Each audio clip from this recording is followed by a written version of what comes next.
Hi there. Today we're having a look at how to sew this backless cowl party dress. Very easy and beginner friendly. If this is something you'd love to do, stick around, let's do it together. We mark this to serve as our starting line. Then we divide our shoulder to shoulder measurement by 2. We mark our shoulder slope of 1.5. Then our neck width of 3 inches. Then we connect both. Divide your around arm measurement by 2 and mark. Then we square this off. After that, we mark our shoulder to waist, our shoulder to your hip line. Then we mark our dress length plus our hem allowance of 2 inches. We square these lines off.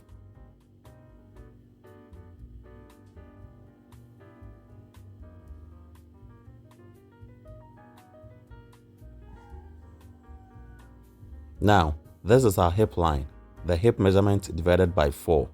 Because this is a stretchy fabric, we did not add any seam allowance. On the arm depth or chest line, we divide our bust by 4. This is our waistline divided by 4. Then we transport our hip measurement to the hem line, taking off 2 inches. We connect from the hem line to the hip, then from the hip to the waistline. From the waist through to the chest line.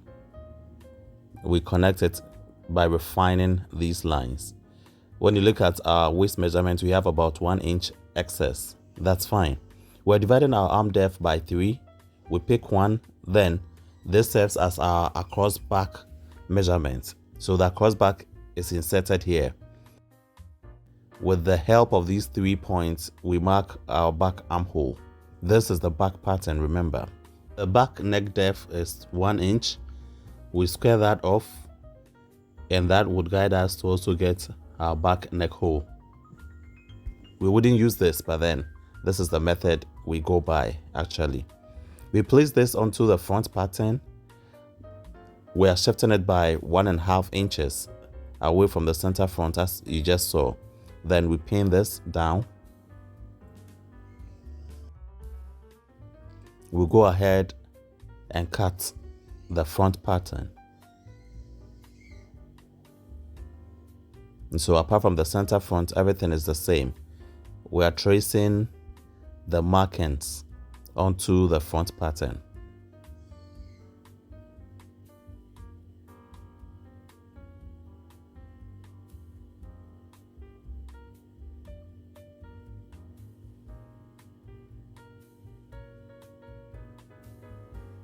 Right, now, because we want to use the splash and spread method, we are marking about 1 inch intervals. So just as you see, then we cut through them, making sure that we don't cut it all the way, so just cut them as you see me do. We match the front and the back patterns on the side seams, and we shape the back neck. This is how we want the back to look like. We'll go ahead and cut that as well.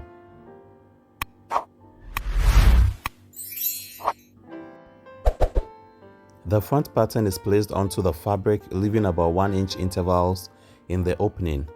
This is what we want it to look like. The further you push it, the wider your cowl. And so I'm marking the apex, just as you can see. We're leaving about 2 inches for the hem of the neckline. That is the front neckline. And so the side is cut as you can see. This is how we cut the side off. Yes. What you have is the 2 inches left for the front neck hemline. So that is what you see at the top here. Right, and so we'll go and then fold them away. Unfortunately, I had lost that part of the video, and that's how come we had to truncate. But that is fine. I think it's self-explanatory. This is exactly what we wanted. Sure. Until we take that off, it's ideal to give it a good press. So you press as you sew, the golden rule in sewing. Next is to finish the neck hem. And so you can, with the help of a narrow hem foot as I'm using, you can finish the hem, or you can as well, do an overlock stitch on the edge. Anyhow you'd want to finish the neckline, you do that. Now we've gone ahead to also knitting the raw edges.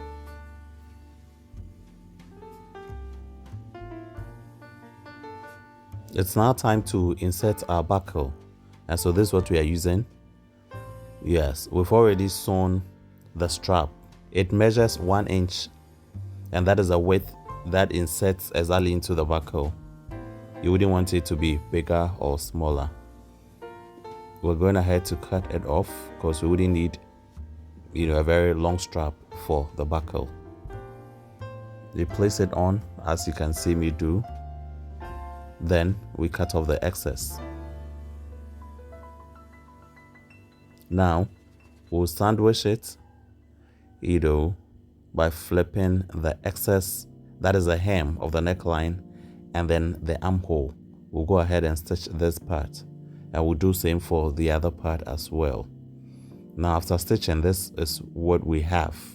It's neatly finished on both the good and then the bad sides. Now this is also another strap that also measures 1 inch after it's been folded, and then stitched on. This is how we finish the back neckline. We've cut a facing for it, we place it on. One side has been, knitted, and this is the other side that hasn't been knitted, and so this is where we're going to stitch right now.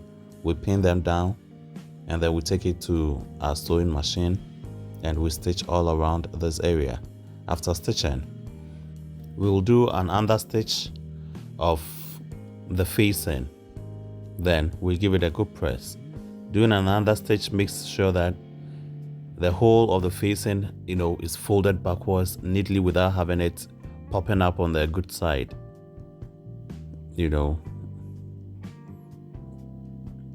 And that's a very good method. Lest I forget, we would also have to finish our front armhole. Yes, and so it was knitting at first. I'm just flipping it over, giving it a good press, then we'll go ahead and then stitch the armhole for both sides. We're going to do same for this very side as well.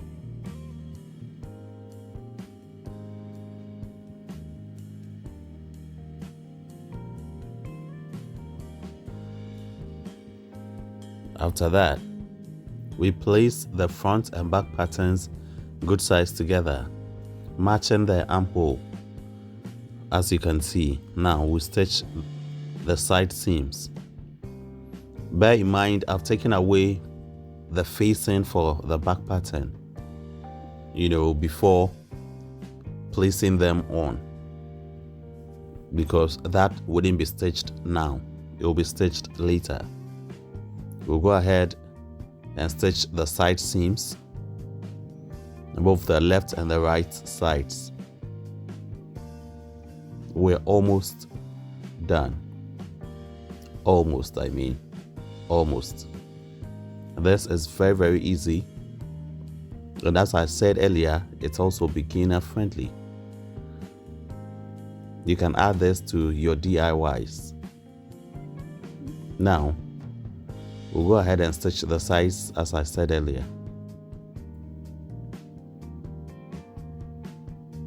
So after we've stitched the side, this is the facing we didn't stitch initially. And so this is how we do it. We flip it over the earlier stitched sides. We flip this over like this. Then we'll go ahead and finish that side too.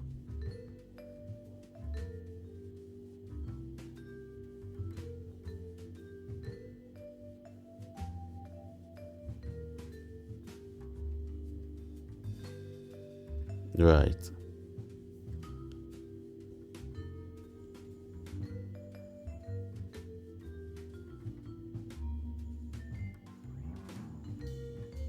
So we do this. We repeat same for the other side. We would also go ahead and then finish our hem, you know,